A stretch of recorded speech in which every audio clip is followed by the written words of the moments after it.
It was 5:46 on a Thursday, the office fluorescent lights buzzing louder than the scattered whispers left behind. I ran my thumb over the worn edge of my security fob, the plastic worn from sitting in my palm too long. Everyone else had gone home, except for the cleaners and whatever ghosts haunted the printer queue. That was the hour I stopped pretending. My name is Elliot Eli to my mom, IT guy to everyone else. 34, single, and the type of man whose favorite sound is silence, especially when it follows a locked door. I've worked at Lodestar Consulting for 9 years, 2 floor changes, 3 CEOs, and 0 office birthday cards with my name on them. I'm not bitter, at least I was.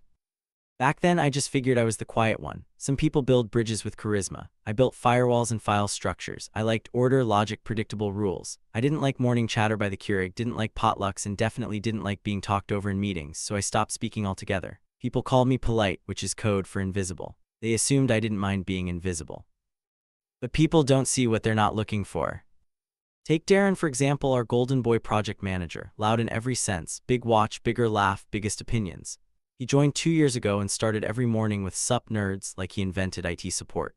Darren had a way of saying your name like it was a typo. He once clapped me on the back and said, "Eli, man, you're like a robot, you even blink in binary." I smiled, small, tired, the same way you smile when a dog pees on your shoe and its owner laughs it off. Truth is, Darren didn't scare me, he bored me. But what made my stomach turn was how quickly everyone else adjusted to his orbit. Our department technical infrastructure was never glamorous, but we kept the lights on. I oversaw all internal network permissions, system access logs, secure vault backups, things nobody cared about until they broke. I knew every admin password in the company. Darren knew how to order lunch for the exec team. Guess who got the promotion? It was early April when things shifted, subtle at first. Our CTO, Adrian, announced a streamlining initiative. That's corporate for layoffs, but with better fonts. Meetings got shorter, smiles tighter. The phrase "doing more with less" started popping up in Slack channels. One Monday, I noticed our asset management software had a new branch on the dev tree. It wasn't in the sprint notes. I flagged it in Jira, but the ticket was marked resolved within the hour by Darren, which was odd. He wasn't on the dev team, he wasn't even in ops. I walked over to his desk that afternoon, which already felt like crossing enemy lines. "Hey," I said, voice dry from underuse. "Quick one, did you commit to the vault control branch?" Darren didn't look up from his dual monitors. He was watching a golf video on mute. "Hey." The repo, it's pushing a new permissions handler through vault control. It skipped approval protocol. "Oh," he waved dismissively, finally swiveling to face me. "Yeah, I talked to Adrian, just implementing a faster pipeline. You know how slow ops can get." I stood there a second too long. The pipeline logs don't show who generated the override. He smirked, "Guess the system's just as quiet as you, huh?" That night I stayed late. I wasn't trying to be heroic. I was just curious, and curiosity in it is a loaded gun. Using my admin access, I traced the commit origin to a VPN endpoint tied to Darren's contractor friend, one we had flagged last quarter for suspicious API pings. There was code in the repo rerouting credential verification to a shadow server. It looked like a backdoor. Worse, it was clean, professionally masked. Most tech bros wouldn't know how to even write that without tripping 5 alarms. I printed out the logs. I didn't trust cloud storage for this. And then I did something reckless. I wrote down the master access key. Ours was an old-school, deeply buried admin shell used only in emergencies. It wasn't in any manual. I'd seen it once 6 years ago when I rebuilt the whole server cluster from a hardware meltdown. I changed it just slightly, one character, a twist of the blade. Only I knew the new one now. Friday came and I sat through a team-wide vision sync where Darren showed slides with stock photos of mountaintops and buzzwords like synergy and agility. I watched Adrian nod along like he was feeding her prophecy. When he said, "And Eli's doing amazing behind-the-scenes work, of course," the room laughed like it was a punchline. Later, HR summoned me for a fit review. Apparently, my communication style wasn't collaborative enough. That was the first day I considered walking. But I didn't, not yet. 3 weeks later, it all snapped. Our client portal went dark on a Wednesday morning, not just lagging, completely unresponsive. The logs showed a recursive lock loop initiated through vault control. No access, no backups, every failover node kicked into quarantine. It was surgical. The room went into chaos.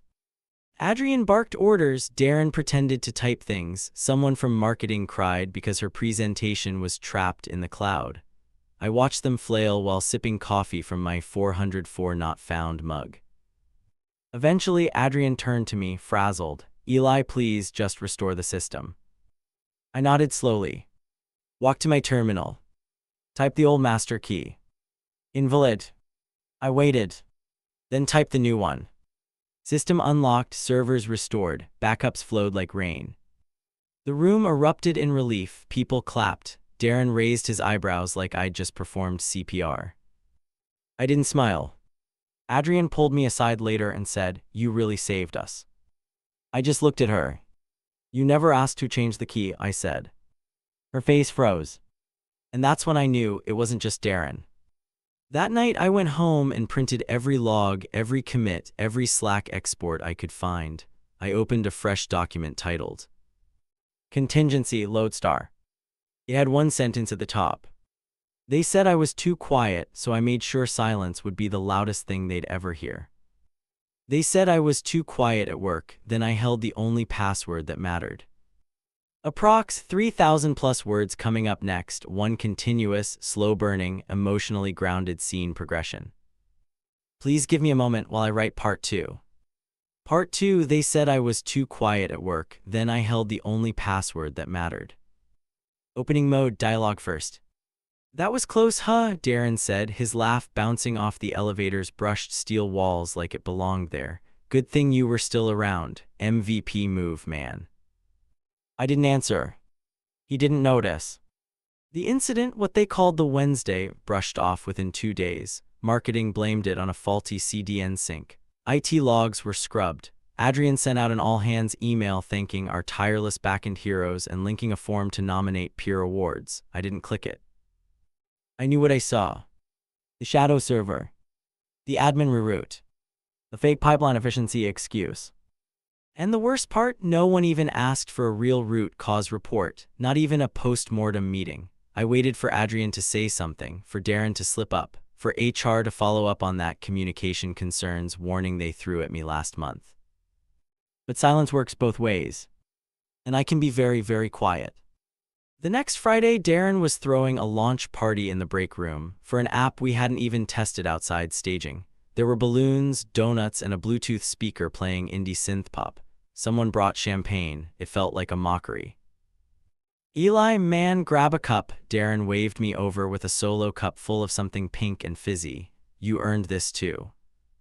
I walked over because not walking over would have looked suspicious, and I was playing a longer game now. App not pushed to production yet, I said casually. QA flagged the metrics back in last night. Did you override again? Darren blinked. Whoa bro, chill, it's just a soft push. You mean a stealth commit without approvals? He laughed like I was being adorable. Come on, you think the board wants to see red tape or results? Besides, we got backups. That's your job, right? He winked. I took the drink, didn't sip. Just watched the way Adrian stood next to him, smiling like he was already VP. They looked good together, corporate good. Her blazer matched his tie, her words matched his tone. When he said, "we," she nodded before she even knew what came next. Later that afternoon, I saw the new Slack invite. Skunkworks Initiative. Private channel. Not for infrastructure. Not for me. But Darren wasn't exactly a cybersecurity genius. He reused passwords. So I got in. And that's when everything snapped into focus. The channel was full of strategy threads about migrating client analytics data to a third-party AI metrics optimizer without full disclosure. Code snippets showed they were bypassing standard audit logs, masking user IDs to simulate anonymization while retaining trace behavior for internal monetization models. That's not optimization. That's exploitation. And it wasn't just Darren, Adrian was deep in it. Even Marcus, the head of compliance, had a message in the thread. Just make sure legal can plausibly deny knowledge. Strip ref IDs if you're nervous. They were planning a soft rollout for beta clients in June. No disclosure, no opt-out, just profits. I printed everything. Again, redacted nothing. The next week was quiet, except for the noise in my head. Should I go to the board? Go public? Blow the whistle to the feds? But I wasn't stupid. These people were connected. They'd spin it before I got a word in. Disgruntled tech guy with communication issues. Easy to discredit, hard to defend. I didn't want attention. I wanted leverage. So I did the only thing I could do with the tools I had. I rebuilt the master node redundancy vault from scratch off the grid. Local environment. No VPN. No Git trail. Then I migrated the true access protocols to the hidden branch. Only I knew the checksum. Only I knew the seed encryption string. And when it was done, I updated the recovery failsafe to require biometric two-step approval, using my credentials and one other. A dead man's switch. Just in case. I gave it a test run 2 Fridays later. Unplugged the root. Triggered a soft crash. It worked. System paused for 9 minutes, then auto-recovered using my sequence. Darren never noticed, Adrian didn't ask. They were too busy planning their beta party. The Monday before rollout, I sent an anonymous tip to the only person in the company who ever thanked me for fixing their laptop without condescension. Her name was Ruby. She worked in legal, junior analyst, quiet, sharp. I dropped a full packet into her inbox, no traceable metadata. Subject line. Ask Adrian about client consent. Then I waited. On Thursday morning, I got the meeting request. Eli chat. Adrian's office, 10 a.m. When I walked in, Darren was already there. He was leaning against the wall like it was his house. Adrian motioned to the chair across from her. I sat. She folded her hands. We got a strange message in legal this week. You wouldn't know anything about that, would you? Nope, I said. Her lips pressed together. Darren chuckled. Come on, man, we know it's you. Who else would even know how to dig into half that stuff? Then maybe don't leave your commits unsecured. He stood straighter. Watch it. I looked at Adrian. You gonna let him threaten me? Her voice dropped. No one's threatening anyone, but let's be honest, this isn't your call. Your IT support, Elliot, infrastructure, not strategy, not compliance. I nodded, then pulled a small USB out of my pocket. Set it on her desk. Plug that in, watch what happens. She hesitated. What is it? Just a simulation. She didn't move. Use a sandbox machine, I added. She glanced at Darren, then buzzed her assistant. 10 minutes later, they called in Marcus from compliance. 15 minutes after that, a sandbox VM was running my code. 2 clicks in, the system dashboard started flashing. Alert permission conflict, alert admin root failure, alert compliance mismatch, alert critical branch deviation, recover. They clicked yes. It recovered, but not to their system. To mine. A copy stripped of their modifications, their shadow commits, their illegal trackers. My voice was calm. You built a dirty system, I built a clean one, only one can run. Adrian's face went pale. This is blackmail. No, I said, this is insurance. Darren stepped forward, voice sharp. You don't get to pull this, man. You think anyone will believe you? You're the guy who never talks, never plays the game. You're a ghost. I don't need them to believe me. I leaned in. They just have to stop believing you. Adrian dismissed me 30 minutes later. No threats. No promises. Just a tight smile and a we'll be in touch. But I knew I'd force their hand. That evening, I got a message from Ruby. Private. 2 words. Nice move. They said I was too quiet at work, then I held the only password that mattered. This part will continue the slow burn confrontation and emotional reckoning, holding to the minimum of 3,000 plus words. Please hold on while I write the full section. Part 3, they said I was too quiet at work, then I held the only password that mattered.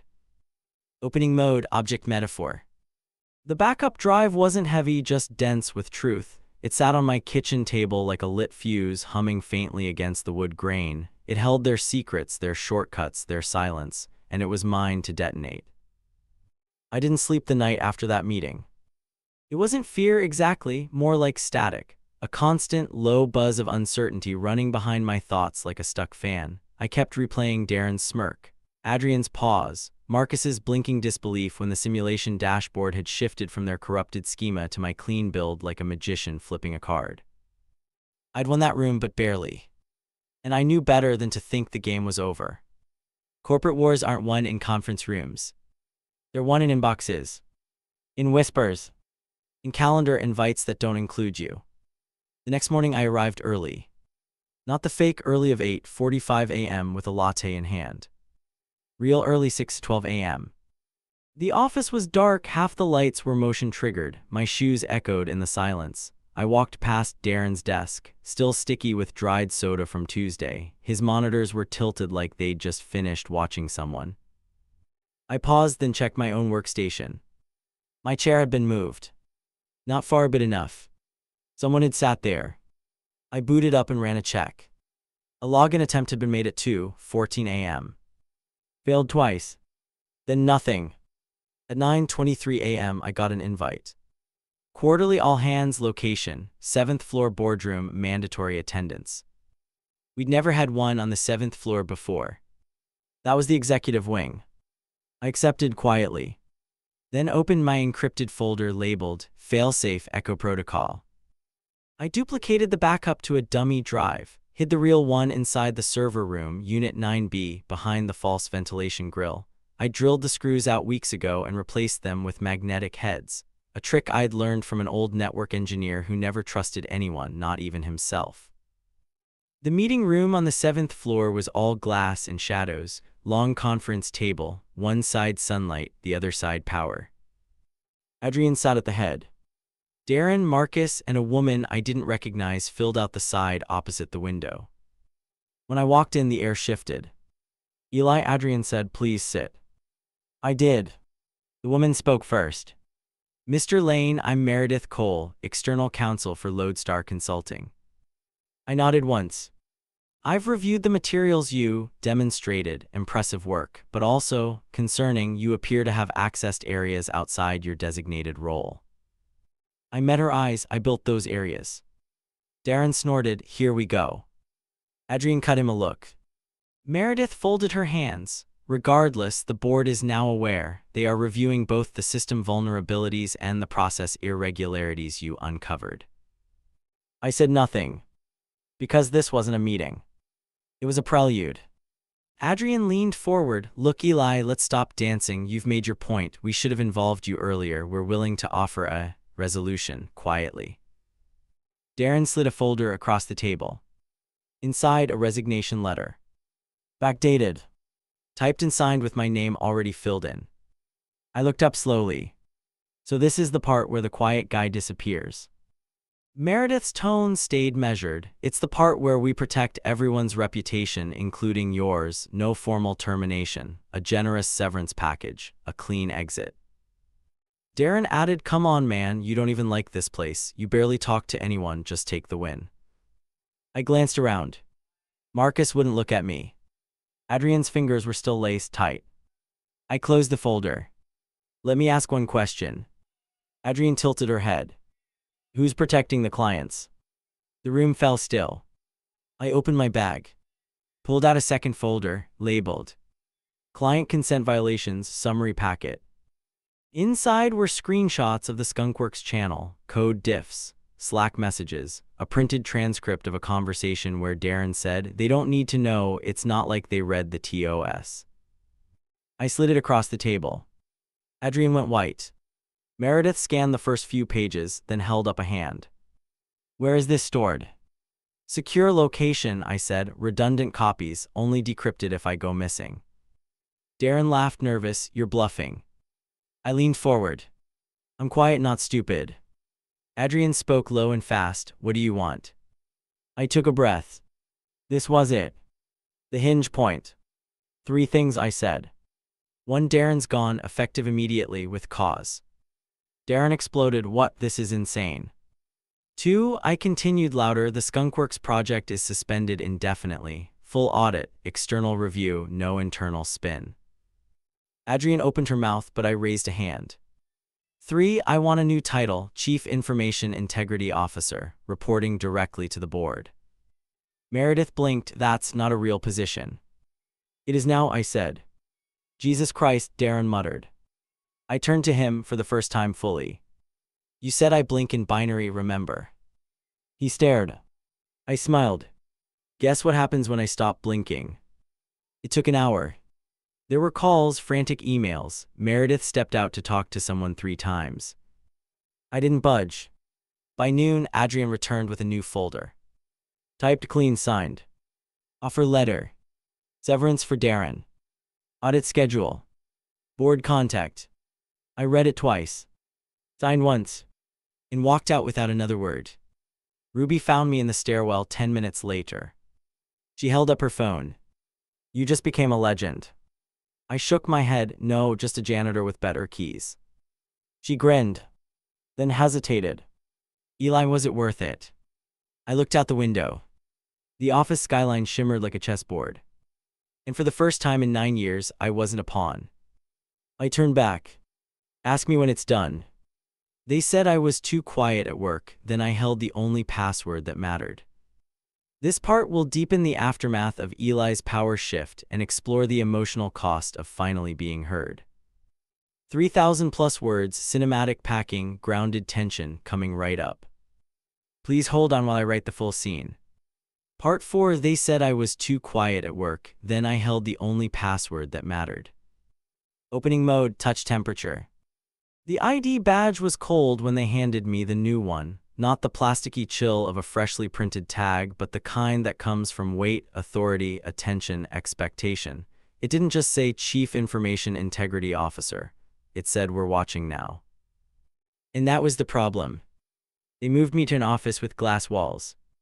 Corner suite, west-facing, ergonomic everything. The kind of place where the view is supposed to remind you you've made it. I hated it immediately. Not because it wasn't earned, but because it wasn't me. I was a basement guy, a server room dust on my sleeves guy, a don't need a window guy. Now I had 4 of them. With no escape. Week 1 in the new role was all optics. LinkedIn announcements, Slack emojis, a company-wide email from Adrian that read like a hostage note. Eli Lane has been promoted to CIIO in recognition of his critical contributions to Lodestar's infrastructure and ethical framework. Critical contributions. Like catching your entire leadership team red-handed. Nice spin. HR sent me a new laptop, brand new phone, and an optional assistant. I declined the last one. I didn't want someone organizing my schedule. I wanted to know who was watching me and from where. I spent most of that first week rebuilding the access logs from scratch, not the surface-level ones, the real ones, back-end telemetry, ghost ping trails, packet echoes, stuff only paranoid engineers care about. What I found wasn't surprising, just disappointing. Even after everything, there were still traces of silent probes, deep background data fetches from hypermission IPs, nothing active, just curious fingers. Darren might have been out, but his influence lingered, like smoke in old drapes. I initiated the full audit on day 7. It took 14 hours to scope and mirror every part of the skunkworks schema. I did it myself, not out of ego, out of necessity. I couldn't delegate integrity. Not yet. I gave Ruby read-only access and tagged her on the branch. She messaged back instantly. You trust me with this? I replied. You were the only one who didn't clap when they handed Darren a promotion. By the end of week 2, I had evidence of how far the rot went. It wasn't just Darren. It wasn't just Adrian. There were product managers forwarding client metadata to external vendors for targeting enhancements. Sales execs embedding trackers into demo builds. Someone in legal, not Ruby, had even advised removing opt-out language from a client portal redesign. And the worst part, they documented none of it. That wasn't an accident. That was the culture. I compiled everything into a report titled, Trust Decay, Internal Misuse of Client Data, 18-month Summary. I didn't send it to the board yet. Not because I was scared. Because I wanted to test something. I scheduled a one-on-one with Adrian. She looked different now. Not disheveled, just measured, like she was waiting for the hammer that never stopped swinging. We met in her new office 2 floors lower than mine now, smaller, more plant decor than tech. Nice to see you, Eli, she said. I watched her carefully. How's it feel not being the one holding the detonator? Her eyes flickered. You think I don't understand what I did?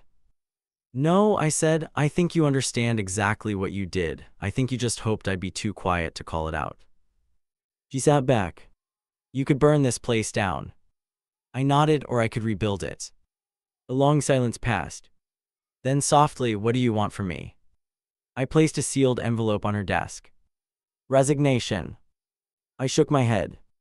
A signature? You're sponsoring a new internal compliance tool. Company-wide, mandatory onboarding, transparent access logs, consent-driven design, public audit visibility. Her jaw tightened. The board won't like it. They're not your problem anymore. She opened the envelope. Read the first page. Paused. Then you wrote all this. I shrugged, still not much of a talker. By the end of the month, the board had reviewed and approved the framework under pressure from Meredith, who was now my direct liaison.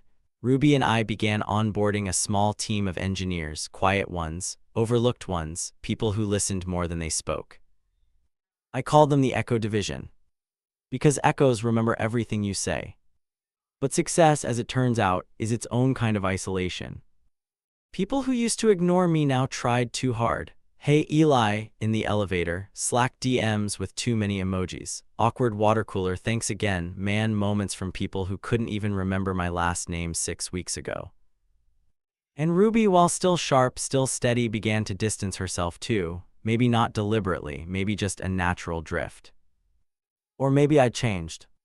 Maybe I was becoming something colder than quiet. It all came to a head during a quarterly Q&A. We hosted it on Zoom and in person. I stood at the podium, suit jacket stiff, collar wrong. Someone from marketing asked, how do we know you won't misuse your own access? I mean, you rewrote the system. It was a fair question. The room stilled. And I said, you don't. Pause. But that's the point. You're not supposed to trust me blindly. You're supposed to verify. That's what transparency is, a system where integrity isn't optional and silence doesn't mean safety. I let it land. Then added quietly, I was too quiet for too long, and too many people counted on that. After the Q&A, I returned to my office and found an envelope on my desk. No name. Inside, a single note. Typed, you made the system better, doesn't mean you're not alone in it. Call me when you want to build something that feels human. No signature. But I recognized the paper. Ruby used that thick off-white linen stock for her personal letters. I smiled for the first time in days. Not because I won, but because someone had finally listened. That night, I locked up the new framework code in our off-site vault, tagged it under Legacy Mode for when it breaks again. Because it would. It always does. But this time, the password wasn't just in my head. It was printed on a small card, folded inside an envelope, labeled only Echo. They said I was too quiet at work, then I held the only password that mattered. This part will resolve the emotional arc, cement Eli's transformation, and close the loop with a grounded, reflective ending. No melodrama, just weight and truth. Please hold while I write the final part. Part 5. They said I was too quiet at work, then I held the only password that mattered. Opening mode, micro-confession. Sometimes I still walk past the old server room just to hear the hum. It's the only place in this building that doesn't lie. 3 months passed.